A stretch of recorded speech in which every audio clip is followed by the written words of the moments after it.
ഒരു നമ്മളാവാൻ പറ്റണമെങ്കിലേ നമുക്കൊരു സ്പേസ് ഉണ്ടാവണം, നമുക്കൊരു സാവകാശം കിട്ടണം, വെറുതെ ഇരിക്കാൻ പറ്റണം, ബോറടിക്കാൻ പറ്റണം.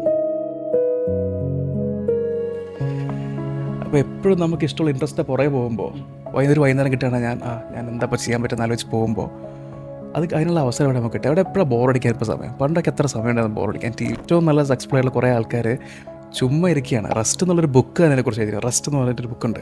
അതിൽ ഇതിൻ്റെ എക്സാമ്പിൾസ് കുറേ ഉണ്ട്. വാരൻ ബഫറ്റ് ദിവസവും രാവിലെ എണീറ്റ് 6 മണിക്കൂർ പുസ്തകം വായിച്ചിരിക്കുകയത്. എനിക്കത് ഫസ്റ്റ് ഹാൻഡ് അറിയാം. കാര്യം എൻ്റെ ഫ്രണ്ട് ആളെ മീറ്റ് ചെയ്തിട്ടുണ്ട്. ആളുടെ ഒപ്പമുള്ള പാർട്ണറുണ്ട് ചാർലി മങ്കർ. ഭയങ്കര റെസ്പെക്ട് ചെയ്യുന്ന ആളാണ്. ചാർലി മങ്കറിൻ്റെ പുസ്തകം പുതുക്കിയത് സ്ട്രൈപ്പിലെ ടമാര വിൻ്റർ എന്ന് പറഞ്ഞിട്ടുള്ള എൻ്റെ വളരെ അടുത്ത സുഹൃത്തും സ്ട്രൈപ്പ് പ്രസ് എന്ന് പറഞ്ഞ കുറേ ബുക്കുകൾ ഒരു പബ്ലിഷ് ചെയ്യുന്നുള്ളൂ സ്ട്രൈപ്പ്.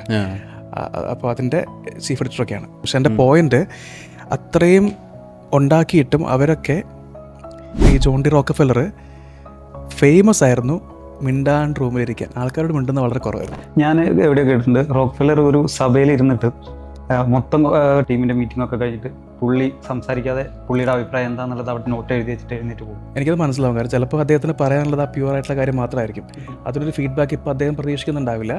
ആൻഡ് അതെന്തെങ്കിലും കേട്ടാൽ ചിലപ്പോൾ അദ്ദേഹത്തിൻ്റെ ആ ഒരു പറച്ചിലിനെ ബാധിക്കുമല്ലോ.